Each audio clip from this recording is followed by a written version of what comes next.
السلام علیکم ورحمۃ اللہ وبرکاتہ. الحمد للہ رب العالمین والعاقبۃ للمتقین والصلاۃ والسلام علی رسولہ الکریم.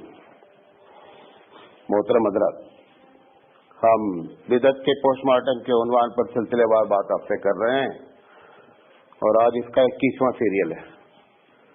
کل میں نے آپ سے بات کی تھی کہ ہم نے شروع کیا ہے کہ آدمی جب مر جاتا ہے اس وقت سے لے کر کے قبرستان تک ہم کیا کیا بدعتیں اور کیا کیا رسمیں اور غلطیاں کرتے ہیں. تو کل جو توفیق ہوئی اللہ نے دی اس پر بات کی. جب آدمی مر جاتا ہے تو نبی کریم صلی اللہ علیہ وسلم نے فرمایا اذا مات الانسان انقطع عمله، کہ جب انسان مر جاتا ہے تو اس کے سارے عمل ڈسکنیکٹ ہو جاتے ہیں. اب وہ اگر ایک مرتبہ سبحان اللہ کہنا بھی چاہے تو نہیں کہہ سکتا ہے.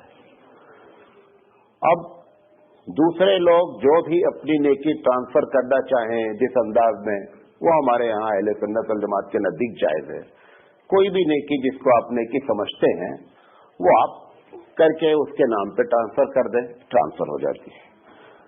مرنے کے بعد سے ابھی جنازہ ہم نے اٹھایا نہیں، اس کے درمیان کی ہم بات کر رہے ہیں. سب سے پہلے تو یہ سمجھتے ہیں کہ یہ باڈی ناپاک ہو گئی. سب سے پہلی بات جنہیں سمجھتے ہیں کہ جو آدمی مر گیا یہ کیا ہو گیا ہے، ناپاک ہو گیا ہے. ایسی کوئی بات نہیں.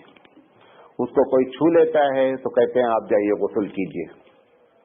ایسی کوئی بات نہیں ہے، نمبر 1. نمبر 2 کہ جب اس کو غسل دیا جاتا ہے تو یہ سمجھتے ہیں کہ پانی کو کوئی آدمی اس کے اوپر کراس نہیں کرنا. پانی کو گاؤں میں تو باقاعدہ گڑھا کھود دیتے ہیں اور اس کے اوپر چارپائی رکھ کر نہلاتے ہیں تاکہ پانی اس گڑھے میں جائے اور پھر اس کے اوپر مٹی کر دیں. وہ کرنے کی وجہ صرف یہ، وہ سمجھتے ہیں کہ یہ پانی کیا ہے، اس کے اوپر آدمی نہیں کراس کر سکتا، اس پر نہیں چل سکتا. یہ بات بھی غلط ہے. جس وقت انتقال ہوتا ہے سمجھتے ہیں کہ فوراً چولہے کو آف کر دیا جائے. مثال کے طور پر گھر میں انتقال ہوا، انتقال ہوتے ہی جو ہے وہ چولہے کو آف کر دیں. پہلے تو اب تو گیس کا ہے، پہلے کیا کرتے تھے کہ لا کر کے ایک دم کھانا پک رہا ہے سب کچھ اس کے اوپر فوراً پانی ڈال دیتے تھے، چولہا بند ہو جاتا تھا. ایسی کوئی بات نہیں ہے. یہ ہندوؤں کے ہندوستان میں آج بھی ہے کہ اگر میت ہو گئی تو چولہا فوراً کیا ہونا چاہیے، آف ہو جانا چاہیے. اس کی کوئی اصل نہیں ہے. جب میت کو غسل دیتے ہیں تو آپ دیکھیں کہ وہ جب کفن آتی تو اس کے ساتھ مٹی کا سامان بھی آتا ہے، کچھ بدنا ٹائپ. مطلب کیا ہے، آپ کے گھر میں جو بالٹی ہے، آپ کے گھر میں جو جگ ہے، وہ کیوں نہیں استعمال ہو سکتا ہے؟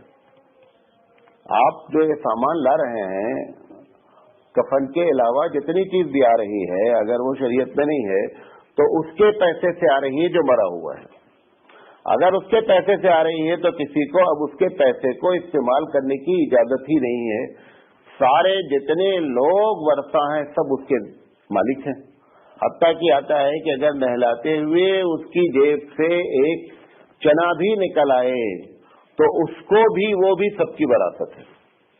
تو آپ اس سے غلط چیزیں لے کر کے آ کر کے کرنا، اس کا کوئی تصور نہیں ہے. جب جنازہ گھر میں رکھا رہتا ہے تو لوگ یہ سمجھتے ہیں کہ اگر اس کے اوپر ایک مکھی بھی بیٹھ جاتی ہے تو اس کو محسوس ہوتا ہے کہ پہاڑ ہمارے اوپر آ گیا. ایک دم غلط بات. وہ روح جو تھی وہ کیا ہو گئی ہے، وہ جا چکی ہے. اسے ٹھنڈا گرم مکھی مچھر سے کوئی تعلق نہیں ہے. ہم لوگوں کے یہاں تو اگر رات میں ہو گیا انتقال اور رات میں میت کو رکھنا پڑا تو ایک عورت 24 گھنٹے پنکھا جلتی رہتی، لائٹ تو رہتی نہیں ہے. 24 گھنٹے وہ لگاتار باری لگا کر کے پنکھا جلتی ہیں کہ اس کے اوپر مکھی نہیں بیٹھنا چاہیے، ورنہ مردے کو معلوم ہوتا ہے کہ جو ہے وہ پہاڑ ہمارے اوپر رکھ دیا گیا ہے.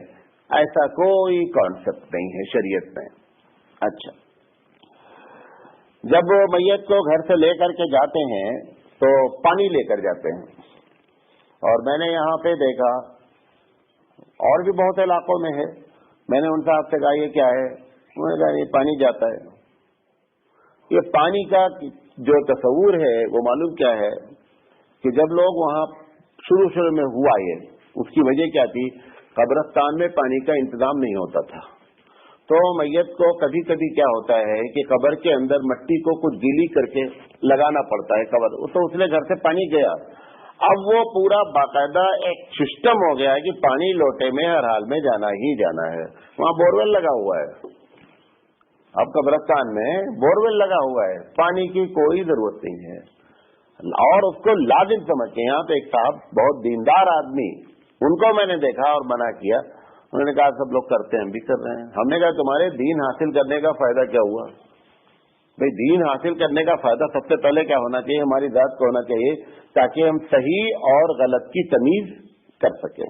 اچھا، جو آدمی کا انتقال ہو جاتا ہے اس کے کپڑے کو اب لوگ ڈرتے ہیں، سارے کپڑے غریبوں میں تقسیم کر دیں، حالانکہ غریب اس کا مالک نہیں ہے، اس کے مالک سارے ورثہ ہیں، کوئی آدمی اس کے لینے کے لیے تیار نہیں ہے ہمارے ڈر کے، اور وہ امی اگر سونے کی انگوٹھی پہنے رہتی ہیں وہ غریب کو نہیں دیتے ہیں، بھائی اس میں بھی وہ بھی کپڑا تو پہنا جاتا رہا اتارا جاتا رہا، انگوٹھی تو لگاتار 25 سال سے پہنے ہوئے اتاری، اس میں زیادہ برکت ہے، اس میں زیادہ منحوسیت ہے، یا برکت ہے یا منحوسیت ہے جو بھی کہیں، تو کپڑے میں تو اتنی منحوسیت کہ اس کو آپ ایسے ہاتھ کر کے لے جا کے غریب کو دیں، اور وہ سونے کی انگوٹھی فوراً اتار لیتے، اس میں جو ہے وہ نہیں سوچتے اس میں کوئی کراہیت ہے اور اس میں جو ہے وہ منحوسیت آ گئی ہے، لہذا وہ کپڑے کے مالک سارے لوگ ہوتے ہیں، اور ان کے بغیر مشورے کے اس کپڑے کا کسی کو بھی استعمال جائز نہیں ہوتا، نہ غریب کو اور نہ گھر والوں کو، ان کو چاہیے سارے کپڑے نکال کے رکھ دیے جائیں،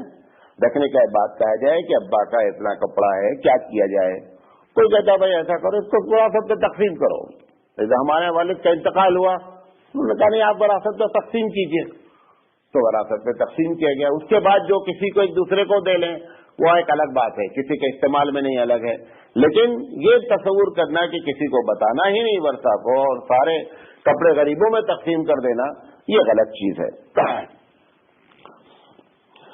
میت کے اوپر جب لے جاتے ہیں، جب جنازہ چلتا ہے تو ایک جو شریف لوگ ہیں وہ بھی ایک کلمے کی چادر اس کے اوپر ڈالتے ہیں، حالانکہ کلمے کی چادر بھی اگر آپ سب لازم سمجھ کے ڈال رہے ہیں تو ایک دم غلط ہے، اللہ کے رسول صلی اللہ علیہ وسلم کے زمانے میں صحابہ کے اوپر وہ چادر ہوتی تھی اس کے اوپر سفید رنگ کی چادر عموماً ہوتی تھی، زیادہ ڈال دی جاتی تھی، اور یہ بھی لازم نہیں ہے سفید ہی کفن دی جائے، اللہ کے رسول صلی اللہ علیہ وسلم کو سفید کفن پسند ہے، لیکن اب لوگ یہ سمجھتے مثال کے طور پر اگر کوئی غریب آدمی ہے اس کے گھر میں ایک دوسرا کلر کا کپڑا رکھا ہوا ہے 10-20 میٹر فالتو، وہ بیچارہ خریدنے کی پوزیشن میں نہیں ہے تو اس سے آپ کیوں قرضہ دلوا رہے ہیں؟ آپ اس میں کفن دے دیجیے، کوئی ایسا ضروری نہیں ہے، سنت ہے کہ سفید کفن دی جائے، نبی کریم صلی اللہ علیہ وسلم فرمایا کہ مجھے سفید پہننا بھی پسند ہے اور میں یہ بھی چاہتا ہوں کہ انتقال کے بعد بھی سفید دی جائے، لیکن اگر سفید کو کوئی لازم سمجھتا ہے تو ایسا لازم نہیں ہے۔ اچھا، جب نہلاتے ہیں اس کو تو اسی کفن میں ایک کپڑا لاتے ہیں جس کو اس کو لنگی بنا کر کے نہلاتے ہیں، یہ ایک دم غلط ہے۔ کیوں؟ سب سے پہلی بات تو وہ جو کپڑا لایا گیا ہے اسی کے پیسے سے لایا گیا، وہ ایکسٹرا چیز ہے، آخر وہ جو لنگی پہنے ہوئے ہے جو اس کے پاس لنگیاں گھر میں موجود ہے اس میں کیوں نہیں نہلایا جا رہا ہے؟ وہ ایکسٹرا کپڑا لا کر کے اس کے اوپر خرچہ جو کیا جا رہا ہے، جب ایک چنا میں وراثت ہے تو وہ 2 میٹر کپڑا 2.5 میٹر کپڑا لایا گیا، وہ غلط ہے۔ ایک بات، دوسری چیز یہ ہے سفید کپڑا جب آپ نہلائیں گے تو اس میں سطر کھلتا ہے، جب آپ کسی سفید کپڑے پہ پانی ڈالیں گے تو کیا ہوگا؟ سطر کھلے گا، تو اس میں کلر والے کا اگر لانا ہی ہے، کوئی لڑکا کہتا ہے میں اپنے پیسے سے لا رہا ہوں، لانا ہی ہے تو اس کو چاہیے ڈارک کلر لے کر کے آئے اور اس میں نہلائے۔ سفید کپڑے میں آپ نہلائیں گے میت کا کیا ہوتا ہے؟ سطر کھلتا رہتا ہے، پانی جب اس کے اوپر پڑتا ہے، اس بات کا بھی خیال رکھنا چاہیے۔ میت کے اوپر پھول ڈالنا، آپ کو ایک دن بتایا تھا نا کہ پھول، ناریل، مچھلی، دہی، یہ جہاں بھی آ رہا ہے جس بھی رسم میں، یہ ٹوٹل غیروں سے لیا ہوا ہے، اس کا اسلام سے کوئی تعلق ہی نہیں ہے۔ اللہ کے رسول صلی اللہ علیہ وسلم کے زمانے میں اور ریگستان میں آج بھی پھول ہوتا ہی نہیں ہے، خود بخود عقل کام کرنی چاہیے، یہ سنت نہیں ہو سکتی۔ اب اس وقت معاملہ یہ ہے کہ غیروں کے جنازے میں اور مسلمان کے جنازے میں کوئی فرق نہیں ہے، وہ چلے جاتے ہیں وہ بھی پھول ڈالے رہتے ہیں، آپ بھی پھول ڈالے رہتے ہیں، ہم نے آپ کو بتایا کہ عبادت میں اور عقیدے میں ہماری ان کی قطعی نہیں جمتی. اسلام ایک الگ اپنی شناخت رکھتا ہے، اپنی الگ آئیڈینٹیفیکیشن رکھتا ہے. اس کی عبادت اور عقیدے میں کبھی وہ کسی سے کمپرمائز کرتا ہی نہیں ہے. دونوں کے راستے ایک دم جدا جدا ہوتے ہیں. بعض لوگ جب میت ہو جاتی ہے اور تیاری ہو جاتی ہے تو ایک عہد نامہ لکھتے ہیں جو اس کے سینے پر رکھتے ہیں. بعض لوگ اس کو الفی بولتے ہیں، بعض لوگ اس کو عہد نامہ. وہ اللہ کو بتاتے ہیں کہ اللہ یہ بہت اچھا آدمی ہے، کیونکہ اللہ تو جانتا نہیں ہے. وہ کون سا اللہ ہے جو نہیں جانتا تم اس کو بتا رہے ہو؟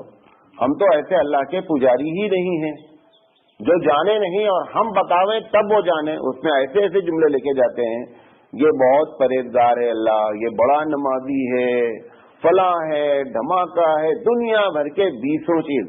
اب ایڈوانس ہو گئے ہیں، لہذا انہوں نے اس کی ڈرافٹنگ پہلے سے کر لی ہے. کمپیوٹر میں انہوں نے ڈالا، پرنٹ آؤٹ نکال لیا اور اس میں صرف نام لکھ دیا ان کا کہ کہیں کنفیوز ہو کر کے نام ادھر ادھر نہ ہو جائے. تو انہوں نے اوپر نام لکھ دیا فلاں ابن فلاں کا میت کا جنازہ ہے اور اس کی یہ صفات ہیں. اب وہ باقاعدہ کمپیوٹرائز ہو کر کے لگا ہوا ہے. جب آپ جائیں گے وہ جو لوگ اس کے ہوتے ہیں وہ اٹھا کر کے نکال کر، اور اس میں 10-12 لوگ نیچے سائن مارتے ہیں کہ 2 وٹنس پہ تو ہندوستان میں پھانسی ہو جاتی ہے، لیکن یہ 10-12 لوگ اس پہ محلے والے جماعت والے سائن مارتے ہیں. جو لوگ بھی سائن کرتے ہیں سب کو جھوٹ کا گناہ ہوتا ہے. آپ نے لکھا یہ بہت پرہیزگار ہے اور نمبر 1 کا بدمعاش آدمی ہے. تم نے اللہ کے بارے میں یہ عقیدہ رکھا کہ اللہ کو بتائیں، تو اس کا مطلب اللہ عالم ہی نہیں ہوا، اللہ علیم ہی نہیں ہوا. اپنے بارے میں کہتا ہے میں تو پتا پتا جانتا ہوں، ذرہ ذرہ جانتا ہوں، اس کو آپ بتا رہے ہیں. اچھا، بعض اور احمق لوگ ہیں وہ قبر میں تکیہ بھی رکھتے ہیں. ابھی ہمارے قریب میں ایک صاحب کا انتقال ہوا تو انہوں نے وصیت کی کہ بھائی میری قبر بہت گہری کی جائے، اتنی گہری کی جائے کہ میں کھڑے ہو کر کے سلام پڑھ سکوں. اور باقاعدہ قبر گہری کی گئی اور وہ اتارنا باقاعدہ سیڑھی سے بندہ اترا، کیونکہ اتار نہیں سکتے. اب اگر زیادہ گہری کیے تو کرین ہی چاہیے اتارنے کے لیے. اب ایک آدمی اگر کھڑا ہوگا تو کم سے کم 7 فٹ گہری چاہیے، تو 7 فٹ جب کود جاؤ گے تو تم کو نکالنا بھی تو مسئلہ ہے. سوال یہ ہے کہ ابو بکر صدیق رضی اللہ تعالیٰ عنہ سے زیادہ کون نبی پر درود اور سلام بھیجتا ہے؟ نبی کریم صلی اللہ علیہ وسلم پر درود و سلام اور محبت کرنے والے ابو بکر، عمر، عثمان، غنی، طلحہ، سینکڑوں ہزاروں صحابی ہیں. انہوں نے ایک نے نہیں وصیت کی بھائی ہماری قبر اتنی گہری کرنا کہ ہم کھڑے ہو کر سلام پڑھیں گے. اچھا، آپ کیا سمجھتے ہیں جب وہاں پہ آتا ہے کیا کہتے ہیں فرشتہ، جب فرشتہ آتا ہے تو بندے کو بٹھاتا ہے، بندے سے سوال کرتا ہے، یہ سارا تصور وہاں پر ہے جہاں پہ روح ہے. اتنی دیر کے لیے اس سے کنیکٹ کر دیا جاتا ہے. اور جو رب پر آپ یقین رکھتے ہیں وہ اگر اس کہتے حدیث میں آتا ہے کہ وہ جب اس کو جب سوال کرتا ہے جواب نہیں دیتا ہے تو اس کو اٹھا کر کے مارتا ہے اور وہ 70 گز نیچے دھس جاتا ہے. جب وہ 70 گز نیچے جا سکتی ہے تو سلام پڑھنے کے لیے اپنے آپ قبر اونچے نیچے ہو سکتی ہے، اس میں آپ کو کرنے کی کوئی ضرورت نہیں ہے. اگر سلام پڑھنا اتنا ضروری ہوگا تو باقاعدہ وصیت کی منتہا ہے. یہ ساری چیزیں کیا ہے؟ شریعت ہمارے مزاج کے تحت ہے. اللہ کے رسول حبیب مصطفیٰ صلی اللہ علیہ وسلم جس چیز کو لے کر آئے ہیں وہ ضروری نہیں ہے. لہذا یہ عہد نامہ لکھنا اور پھر قبر کے بارے میں ایسی وصیت کرنا، یہ سارا جو ہے نا اپنی شریعت ہے. اس کا نام شریعت محمدی نہیں ہونا چاہیے. یہ سب کیا ہے؟ میں نے ایک مرتبہ کہا تھا آپ کو، یہ سب ہندوستان کا اسلامی ایڈیشن ہے. بھارتی ایڈیشن انڈیا کا الگ ہے، اسلام اصل ایڈیشن الگ ہے. یہ سب بھارتی ایڈیشن ہے. بھارت والوں نے سب سے زیادہ کرپشن ایشیا میں ہے. آپ کو معلوم ہے سب سے زیادہ بدعت جو ہے سنگاپور سے لے کر کے یہ آپ کے علاقے تک میں ہے. اور اگر کسی دوسرے ملک میں بھی کوئی شرارت ہے تو وہ ہم وہاں پہنچ کر کے بیج ہم نے ڈالا ہے. ساری شرارت جو ہے وہ ہماری ہے. اچھا، بعض جگہ پہ دیکھا ہے، میں خود دیکھا ہوں کہ جو کفن دیتے ہیں نا، کفن کو باقاعدہ قمیص کی شکل سلتے ہیں. قمیص کی, اور وہ سلنے میں شرط ہوتی ہے کہ باہر کا دھاگا استعمال نہیں ہونا ہے. وہ جو کپڑا ہوتا ہے نا, اس کپڑے سے دھاگا نکالا جاتا ہے. وہ بڑا درد سر کام ہے, ایک ایک دھاگا نکالنا, پھر اسی سے کیا ہے سلنا, کیونکہ مشین میں چل ہی نہیں سکتا وہ دھاگا. تو اس سے دھاگا نکالتے ہیں. دھاگا نکال کر کے گاؤں میں باقاعدہ جو یہ ذمہ دار لوگ ہوتے تھے, تو ان لوگوں نے الگ الگ لوگوں کو پال رکھا تھا. تو اس میں سے ایک دردی برادری کو بھی پالتے تھے کہ صاحب وہ دردی چاہیے, کیونکہ جب ہم مر جائیں گے تو وہ کفن سلنے کے لیے, دھاگا نکالنے کے لیے فنکار آدمی چاہیے. تو وہ کفن کو سل کر کے دیتے ہیں. یہ بدعت جو کفن سلنا چاہیے پائجامے کی شکل میں, اور پھر جو ہے وہ قمیص کی شکل میں, اس کو ٹھیک ٹھاک ٹائم لگتا ہے. اللہ کے رسول صلی اللہ علیہ وسلم فرماتے ہیں کہ 3 چیز میں جلدی کرو. جب آدمی کا انتقال ہو جائے, جتنی جلدی ہو سکے اتنی جلدی اس کو دفناؤ. وجہ کیا ہے؟ آپ نے فرمایا اگر نیک ہے تو تم کیوں لے کر کے بیٹھے ہو اپنے گھر میں, اور اگر برا ہے تو برے آدمی کو گھر میں رکھنے کی کیا ضرورت ہے. دونوں لحاظ سے جلدی ہے. ہمارے تایا مولانا ارشاد علیہ رحمہ کا انتقال ہوا عصر کے وقت میں, دالوں میں, دیوبند میں عصر کے وقت میں انتقال ہوا. جو لوگ دلی میں بھی تھے وہ بھی نہیں پہنچے گا, اور مغرب کی نماز پڑھتے ہی دفنا دیا گیا, 1.25 گھنٹہ یا 1.5 گھنٹے کے اندر. اور ان کی بڑی وصیت تاکید تھی کہ اللہ کے رسول صلی اللہ علیہ وسلم کی حدیث ہے, آپ جتنی کسی کا انتظار نہیں کیجیے گا. اگر کوئی آ کر کے کچھ نہیں کر پاتا ہے, یہ تو خیر ایک رسم ہے, بابو نہیں آئے, بھیا نہیں آئے, فلانے نہیں آئے, زندہ تو کوئی کر نہیں سکتا کہ آ کر کے چلو انجیکشن مار دیں گے زندہ ہو جائیں گے. یہ تو محض ایک کیا ہے لوگوں نے چلا رکھا ہے. اب تو باقاعدہ انجیکشن دے کر کے رکھا جاتا ہے باڈی کو, کیونکہ ابھی بھائی صاحب آئے نہیں ہیں, ابا نہیں آئے, فلاں نہیں آئے, دنیا بھر کی لے دے کر کے. خلاصے کلام یہ ہے, کرنا وہ ہے جو حضور نے منع کیا ہے. یہ ہے پالیسی بھارتی ایڈیشن کی. جتنا کام نبی نے منع کیا ہے وہی ہمارا طریقہ بنتا جا رہا ہے. جب میت کو لٹانا, جہاں پہ لٹائے رہتے ہیں, تو یہاں آپ کے اس علاقے میں ساؤتھ میں پورا یہ وہاں پر گلاس میں ایک پانی رکھتے ہیں 40 دن تک, اور وہ پانی رات میں رکھا جاتا ہے, پھر دن میں اس پانی کو لے کر کے اس علاقے میں کیا ہے چھینٹا مارتے ہیں. تصور یہ ہے کہ 40 دن تک روح وہاں آتی ہے. یو پی وغیرہ میں کیا کرتے ہیں, گھر میں چاہے جتنی لائٹ ہو, 50 بلب جلتے ہوں, وہاں لا کر کے چراغ جلانا ہے. جہاں پہ میت کو رکھا گیا تھا, جہاں پر 10-12 گھنٹے رکھی رہی, وہاں پہ لا کر کے جو ہے وہ چراغ جلانا ہے, اور روز آنا کیا ہے وہاں پر اگر بتی جلانا ہے کہ روح یہاں آتی ہے. آپ کو کل بھی بتایا تھا, روح کبھی نہیں آتی. ایک مرتبہ روح نکل جاتی ہے, اس کا جہاں ٹھکانا ہے یا علیین میں رہتی ہے یا سجین میں رہتی, کبھی واپس نہیں آتی. اس کو ضرورت ہی نہیں ہے یہاں واپس آنے کی. لہذا یہ تصور بھی غلط ہے کہ وہاں پر کوئی چیز ہوتی ہے یا آتی ہے یا چراغ جلاتے ہیں. اس سے بھی بڑی بات ہے کفن کے سلسلے میں, بعض لوگ ٹوپی بھی پہناتے ہیں کفن کو. ایک تصور ہے کہ اس کو دولہا بنانا ہے. کیا بنانا ہے؟ دولہا. تو بعض علاقوں میں اللہ کے رسول نے فرمایا کہ مرد کی کفن 3, عورت کی کفن 5, یعنی 5 کپڑے عورت کو لگتے ہیں اور 3 کپڑے کس کو لگتے ہیں؟ مرد کو لگتے ہیں. اب یہ لوگ کیا کرتے ہیں, ٹوپی بھی پہناتے ہیں, اور بعض لوگ کیا کرتے ہیں صافہ باندھتے ہیں میت کو, باقاعدہ صافہ. ویسے تو زندگی میں کبھی صافہ نہیں باندھا, اب یہ آج آخری دن صافہ باندھ کر کے جا رہے ہیں, وہاں دولہا بن کے ان کی دلہن وہاں تیار ہے, تو سرما لگاتے ہیں. سرما لگاتے دیکھا, سرما بھی لگاتے ہیں کہ صاحب یہ دولہے میاں تیار ہو جائیں. یہ ساری چیزیں کیا ہیں. اچھا, ہندوؤں کے یہاں بھی خاص کر لنگایت قوم کو آپ دیکھیں, وہ جنازے کو بٹھا کے لے جاتے نا, یہاں بھی پورا ڈیکور کرتے اس کو, آپ پتہ ہی نہیں پائیں گے کہ مرا ہے کہ زندہ ہے. ایسی شکل میں بٹھال دیتے ہیں. وہ جو ہمارے مدرسے کے بغل سے گزرتا کبھی کبھی ہم دیکھتے ہیں, پتہ ہی نہیں چلتا ہے کہ بندہ مرا ہوا ہے یا زندہ ہے. وہ سارا کانسیپٹ ہمارے پاس بھی آیا ہے. لہذا اس کو ڈیکور کر کے باقاعدہ دولہے میاں کو میک اپ کر کے بٹھال دیا جاتا ہے. ایسے وہاں بٹھال دیتے ہیں, یہاں لٹال دیتے ہیں, بس فرق اتنا ہی ہے. تو سرما لگانا یا ان کو ٹوپی پہنانا یا صافہ پہنانا, یہ ساری چیزیں غلط ہیں. میت کے قریب بیٹھ کر, جب میت بندے کا انتقال ہو جاتا ہے تو اس کے قریب بیٹھ کر کے تلاوت کرتے ہیں. تلاوت کرنا اپنی جگہ ہے. میت کا انتقال ہوا,